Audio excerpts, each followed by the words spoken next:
하나님 말씀 보시겠습니다. 하나님 말씀은 에스겔서 20장입니다. 제가 읽는 성경은 구약 성경 1177쪽입니다. 할렐루야! 오늘 새벽에 나오신 여러분들 감사합니다. 오늘 제목은 변하지 않는 본성이라는 제목 가지고 말씀을 나누고자 합니다. 오늘 20장은 단락 구문이 조금 많습니다. 1절부터 4절은 장로들의 방문과 하나님의 거절, 5절부터 10절은 애굽 세대의 폐역, 11절부터 17절은 광야 세대의 폐역, 18절부터 26절은 광야 2세대들의 폐역, 27절부터 32절은 가나안 시대의 폐역, 33절부터 44절은 이스라엘 회복, 그리고 45절부터 49절은 불의 심판, 이렇게 제가 단락을 나누었습니다. 자, 오늘 배경은 언제냐면 오늘 1절에 나왔듯이 일곱째 해 다섯째 달 열째 날에라고 하는데, 이건 언제냐면 이스라엘 백성들이 포로로 잡혀온 지 7년 만에, 그리고 예루살렘 멸망 전 5년 전에 일어났던 일입니다. 그래서 이 장로들이 여호와 앞에 또는 그 에스겔한테 와가지고 하나님의 뜻을 물어보는 거야. 이게 옛날에도 한번 10몇 장인가 거기 보면 그때도 비슷한 장로들이 와서 여호와께 와서 물어보았다라는 장면이 그때 말씀드렸는데 비슷한 거예요. 자, 그런데 저는 이 오늘 에스겔 20장을 읽고 또 말씀 준비하면서 저한테 하나의 그 단어가 떠오르는 게 있는데, 그게 뭐냐면 본성이라는 거예요. 변하지 않는 본성. 그래서 예레미야에 보게 되면 만물보다 거짓되고 심히 부패한 것은 마음이라 누가 능히 이를 알리요라고 해서 우리 사람의 마음이, 사람의 본성이 이미 심히 부패하고 심히 어떻게 됐다는 거예요? 망했다는, 거짓됐다는 거예요. 20장 말씀 읽으면서 이 각 세대들을 왜 하나님께서 20장에 이렇게 놓았을까, 그런 생각을 좀 해보게 되었어요.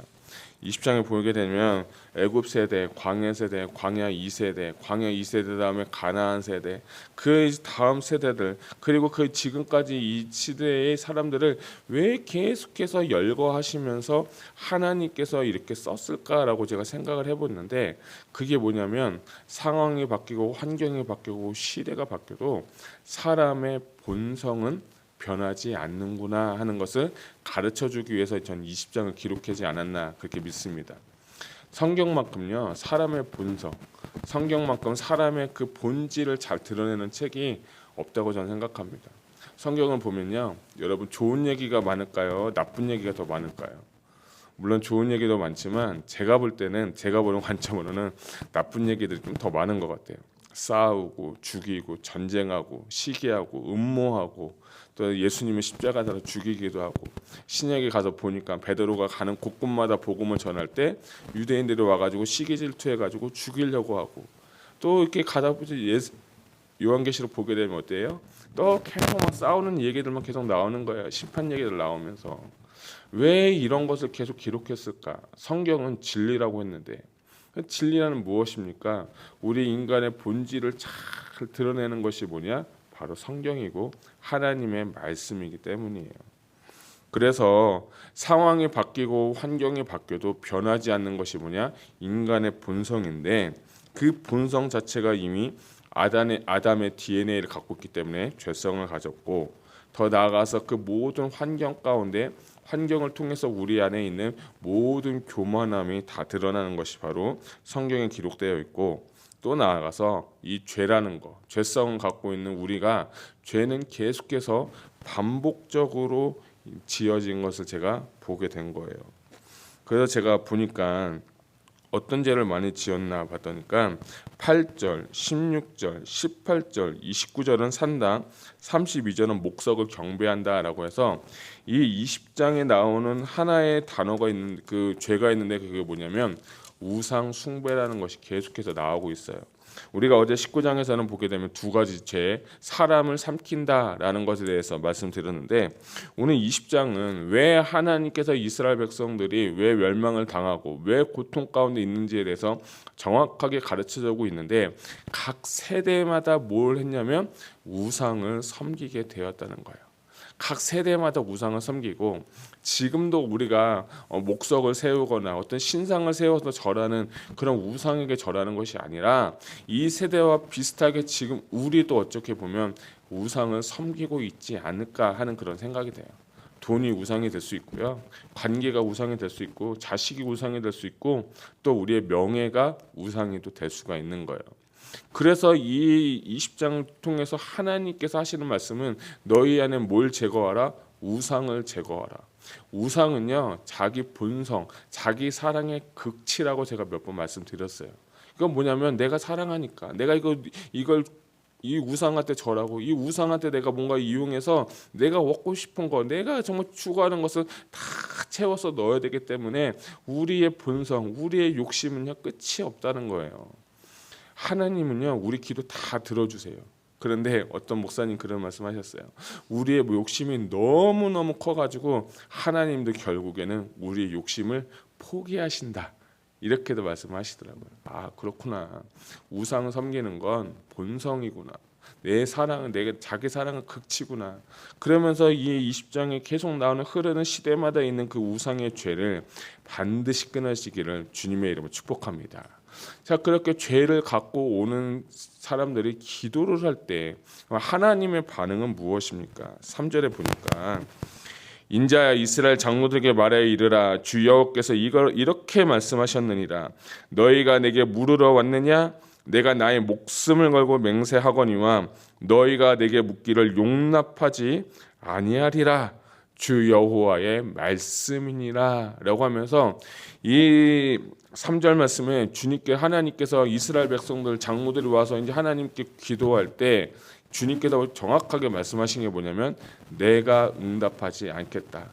내가 응답하는 것을 뭐 하느냐? 거절하겠다라고 얘기하시는 거예요. 야, 저는 이 말씀 보면서 야, 기도는 이런 거구나. 내가 기도에 응답이 일어나지 않는 거.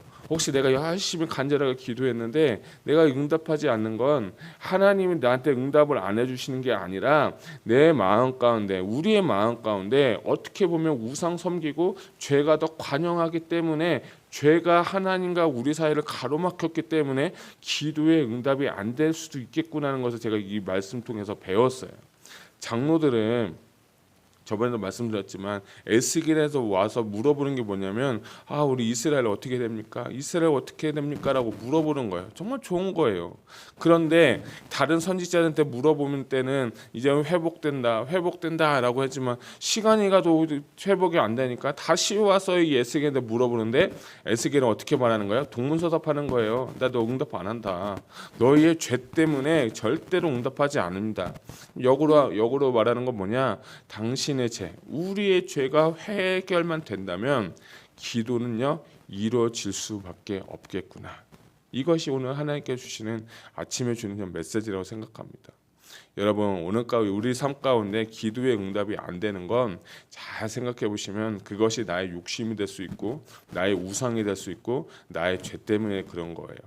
그 모든 죄를 하나님 앞에서 회개하고 정말 기도할 때 하나님은 듣고 응답하시는 하나님인 줄 믿으시기 바랍니다.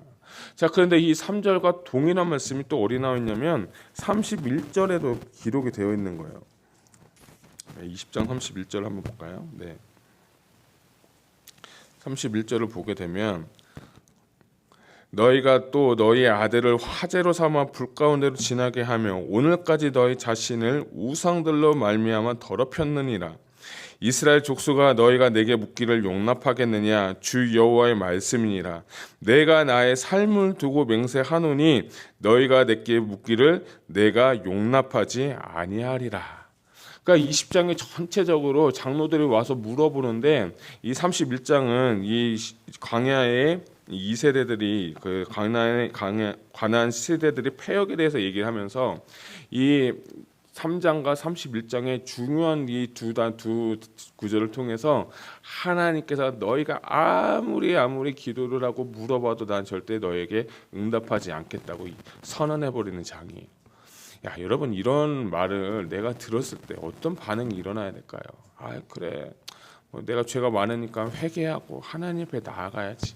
이런 사람이 있고 그냥 자포자기하시는 분도 있어요. 하나님 살아계시지 않나 보다. 하나님이 나 사랑하지 않나 보다. 나 자신을 돌아보고 내가 정말 죄인 것을 발견하지 못하고 기도 응답이 안 되니까 하나님은 없다, 하나님 살아계시지 않는다 하면서 포기하는 분도 계세요. 여러분, 정말 우리 주님은요 좋으신 하나님이에요. 믿으시죠? 하나님은 좋으신 분, God is good이에요. 우리를 너무나도 사랑하시는 분이에요. 오늘 새벽에 아침에 기도하면서 하나님은 사랑이시다라는 단어가 제 마음까지 굉장히 이렇게 새겨지게 됐어요. 하나님은요 우리를 너무 사랑하세요.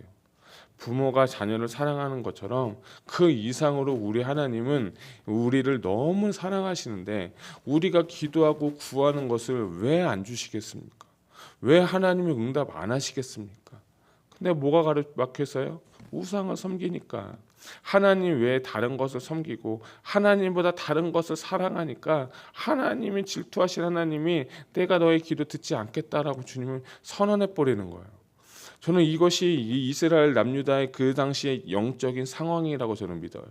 마찬가지로 이 시대도 기도의 응답이 안 된다고 하고 하나님이 없다고 하는 이 시대 가운데 교회는 도전을 받고 있고 교회는 세상에 질문하지 못하는 이 시대 가운데 우리가 오늘 회복해야 될 것은 뭐냐? 하나님 앞에서 내 모든 죄를 자백하고 회개하고 내가 섬겼던 우상들을 다 내려놓고 오직 하나님 한 분만 사랑하는 그 마음이 내 마음 가운데 일어나고 내 마음 가운데 불이 날 때 하나님은 우리 삶 가운데 놀랍게 역사하시는 하나님인 줄 믿으시기 바랍니다. 저는 오늘 그 하루가 그런 하루가 되었으면 좋겠어요. 그 하루가 하나님의 역사하시는 그 역사가 반드시 여러분 가운데 있기를 축복합니다.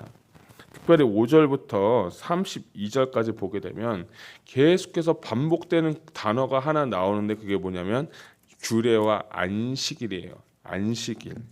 안식일은 뭐냐면 이스라엘 백성들과 여호와 사이에 맺은 하나의 언약의 하나의 행위인 거예요. 그러니까 너희가 안식일을 더럽혔다는 말이 굉장히 많이 나오는데, 근데 이런 말을 할 수 있죠. 아니 목사님, 이스라엘 백성도 얼마나 철저하게 율법적인데요, 얼마나 철저하게 말씀을 잘 지키는 사람인데요, 안식일은 지켰을 텐데요 라고 하는데, 하나님은 뭐라고 말하냐면 안식일을 더럽혔다라고 하는 거예요. 예수님 시대에도 바리새인들과 서기관들 안식일 다 지켰어요. 일주일에 헌금도 많이 하고 금식도 해가면서 정말 잘 섬겼는데 그들에게 하나님을 향한 사랑의 마음이었고 그 마음 가운데 심히 거짓되고 부패한 마음 가운데 자기 사랑으로 똘똘 뭉쳐서 형식적이고 습관적이고 수동적인 그 예배 가운데 하나님의 안식일을 지켜도 주님은 뭐라고 말씀하시냐면 내 안식일을 더럽혔다고 말하는 거예요. 안식일은요 여기 보니까 표징이라고 했어요. 언약 백성의 표징이라고 하는 거예요. 그래서 안식일을 통해서 내가 지켜도 되고 안 지켜도 되고가 아니라 안식일은 하나님과 나 사이에 맺은 계약, 언약이기 때문에 그것은 내가 좋든 싫든 어떻게 된다? 반드시 지켜야 된다. 근데 한 가지 더, 그냥 육신적으로 안식일을 지키는 걸 원하는 게 아니라 진짜 마음을 다해서 정성을 다해서 최선을 다해서 주님을 사랑하는 그 마음으로 주님은 안식일을 드리기를 원하시는 거예요. 우리는 안식일을 왜 하나님께서 지키셨을까? 왜 제정하셨을까라고 볼 때 이 세상에서 6일 동안은 내가 살면서 열심히 살다가 딱 하루만이라도 하나님이 내 인생의 주인이라는 것을 고백하고 그 인생의 주인 되신 그 하나님께서 원하시는 것은 안식일을 거룩하게 지켜서 그분과 함께 안식을 누리는 것, 그분과 함께 평강을 누리는 것, 그분과 함께 쉼을 누리는 것을 원하시기 때문에 결국엔 사랑, 그거는 관계거든요. 관계를 하나님과 다 회복시키면서 일주일 동안 너무 힘들었지, 어려웠지, 그렇지만 내 안식 가운데 내가 너를 쉼을 주고 회복을 주고 너를 치유하고 회복하면서 내가 너를 다시 세상에 파송한다는 그런 의미로 있는 거예요. 저는 그래서 이 안식일을 지킨다는 건 내 인생의 주인이 누구인가를 반드시 보여주는 행위라고 생각하는 거예요. 근데 이스라엘 백성들 안식일 지켰지만 마음으로 지키지 않았다는 거예요. 마음 가운데 우상이 가득해서, 마음 가운데 욕심이 가득해가지고 안식일을 지키지만 하나님 그것을 보고 뭐라 말씀하시냐? 내 안식일을 더럽혔다고 하는 거예요. 하나님은요 우리의 어떤 행위보다도 중심을 보시는 하나님이에요. 그 중심을 하나님이 보시는 거예요. 겉은만 보고는 아무도 몰라요. 겉은 보고도 저 정도진 목사 좀 괜찮다, 뭐 잘생겼다, 키가 크다, 뭐 좋다, 은혜스럽다 하지만요 여러분 제 속에 들어온 적 없으시잖아요. 하나님이 저를 아세요. 우리는요 두려워할 거는 사람이 아니라 하나님을 두려워야 돼요. 하나님 앞에 나의 중심이 어떤지를 말씀과 성령 안에서 늘 점검하고 그 앞에서 부족한 마음이 있다면, 죄스러운 마음이 있다면 하나님의 그 언행 심사 가운데 그 모든 것을 하나님 손 안에서 다스림을 다 받아야 되는 거예요. 그래서 우리는요 성령의 충만함을 받아야 되고 성령님의 인도하심을 받아야 되고 내 안에 성령님께서 역사하셔서 내 인생의 주인이 내가 아니라 그분에 의해서 그와 함께 동행하면서 날마다 언행 심사를 통해서 내 중심을 드리는 여러분 되시기를 주님의 이름으로 축복합니다. 33절부터 39절은 경고의 말씀이에요. 39절을 제가 읽어드리면 주여께서 이같이 말씀하셨느니라. 이스라엘 족속아, 너희가 내 말을 듣지 아니하려거든 가서 각각 우상을 섬기라. 그렇게 하려거든 이후에 다시는 너희 예물과 너희 우상들로 내 거룩한 이름을 더럽히지 말지니라. 그러니까 주님도 이제 포기하신 거예요. 너 그렇게 우상을 섬기려면 그냥 가서 우상 섬겨. 나 사랑하지 않을 거면 가서 우상 사랑해. 그러면서 주님께서 어떻게 해요? 심판하겠다는 거예요. 저는 이 말씀은 하나님의 역설적인 사랑의 표현이다라고 저는 보고 싶어요. 가라는 게 아니라 결국엔 뭐 하는 거예요? 돌아오라는 거예요. 너 나가서 잘 먹고 잘 살아봐가 아니라 나 그래도 네가 다시 돌아왔으면 좋겠다는 게 하나님 아버지의 마음이에요. 그래서 40절부터 45절까지는 뭐냐면 하나님께서 다시 회복을 시키시겠다라는데, 전 41절을 한번 다 같이 읽었으면 좋겠습니다. 같이 읽겠습니다. 시작. 내가 너희를 인도하여 여러 나라 가운데서 나오게 하고 너희가 흩어진 여러 민족 가운데서 모아낼 때에 내가 너희를 향기로 받고 내가 또 너희로 말미암아 내 거룩함을 여러 나라의 목전에서 나타낼 것이며. 아멘. 자, 33절부터 39절은 계속해서 회복을 멸망시키겠다 경고의 심판의 말씀인데, 갑자기 40장에 가가지고는 분위기가 확 바뀌어서 하나님께서 다시 모이겠다고 회복의 말씀을 주시는데, 회복의 목적에 대해서 나오는데, 저는 이 41절 마지막에 보니까 내가 또 너희로 말미암아서 내 거룩함을 여러 나라의 목전에서 나타낼 것이다. 야, 저는 이 말씀이 진짜 은혜가 됐어요. 아, 하나님을 나를 회복시키신 이유, 하나님 나를 자녀로 만드신 이유, 하나님 내가 그분의 사랑을 경험하게 하신 이유는 뭐냐면 나를 통해서 왕같은 제사장을 통해서 하나님의 기이한 빛을 전하게 하는 거. 오늘 말씀 보면 나의 거룩함을 나타내기 위해서 내가 너희를 다시 회복시키실 것이라는 하나님의 그 약속의 말씀이 참 저는 이게 은혜가 되고 도전이 되었어요. 그래서 내 삶을 회복시키신 이유는 내가 나의 만족을 위해 사는 것이 아니라 나를 통해서 하나님의 거룩함을 드러내기를 원하시는구나. 내 삶을 통해서 무엇을 하든지, 너희가 먹든지 마시든지 무엇을 하든지 하나님의 영광을 위해 살라고 한 것처럼 오늘 이 구약적인 표현은 뭐냐면 나의 거룩함을 이 여러 나라들에게 나타내라는 거예요. 저는 이 말씀 보면서 이런 마음이 들었어요. 우리 행복한 교회가 이 지역에 여호와의 거룩함을 나타내는 교회가 되면 얼마나 좋을까. 많은 교회가 있고 많은 사역자들이 있고 많은 성도들이 있는데 그 중에가 정말 하나님께서 보실 때 나의 거룩함을 나타낼 교회, 나의 사랑을 전할 교회, 나의 빛을 전할 교회 딱 하나 찾고 딱 한 명의 성도 찾으라면 우리 행복한 교회가 되었으면 좋겠다. 저는 이런 마음이 좀 생겼어요. 왜 하나님께서 이 20장의 수많은 그 역사를 통해서 우상 숭배와 그 가증한 얘기를 하면서도 심판하겠다 하시면서도 하나님께서 그들을 세우고 택하신 목적이 뭐냐, 그들을 통해서 나의 거룩함을 드러내게 하시겠다는 거예요. 너희가 죄가 많아도 우상을 섬겨도 나를 떠나도 괜찮아. 다시 돌아오기만 하면 돼. 그리고 나서 내 안에서 먹고 마시고 쉬고 안식을 누리고 비전 받고 은혜 받아서 나의 거룩함을 좀 나타내줘. 너희가 나타내야 된다라는 하나님의 명령, 사명을 우리 교회가 정말 드러내는 이 말씀이 되고 오늘 하루가 되었으면 좋겠습니다. 여러분 오늘 딱 하루만 그렇게 살았으면 좋겠어요. 다른 날은 잘 모르겠어요. 오늘 딱 하루만 하나님의 거룩함을 나타냅시다. 오늘 딱 하루만 여호와의 빛을 나타내는 삶이 되시기를 축복합니다. 정말 하나님을 사랑하면 이웃 사랑하게 되어 있는 거예요. 말 한마디라도 정말 내가 도울 사람이라면 돕고 내 상황과 형편에 따라서 그에게 이웃 사랑, 하나님의 사랑을 전할 수만 있다면 오늘 하나님께서 우리는 세우신, 우리 이 땅에 살게 하신, 오늘 나에게 호흡을 주신 그 하나님께 그 목적과 뜻을 이루어 드려서 하나님께 영광 돌리는 저와 여러분 되셨으면 좋겠습니다. 20장은요 사람의 본질이라고 말씀드렸어요. 절대 변하지 않는 본성. 이 본성은요 성령의 지배를 받아야 돼요. 십자가를 경험하셔야 돼요. 예수 십자가의 보혈로 나는 새로운 피조물, 새로운 본성을 갖고 그리스도의 사랑, 하나님의 사랑을 받아서 그 사랑을 전하고 그 사랑을 나타내는 저와 여러분 되시기를 주님의 이름으로 축복합니다. 기도하겠습니다.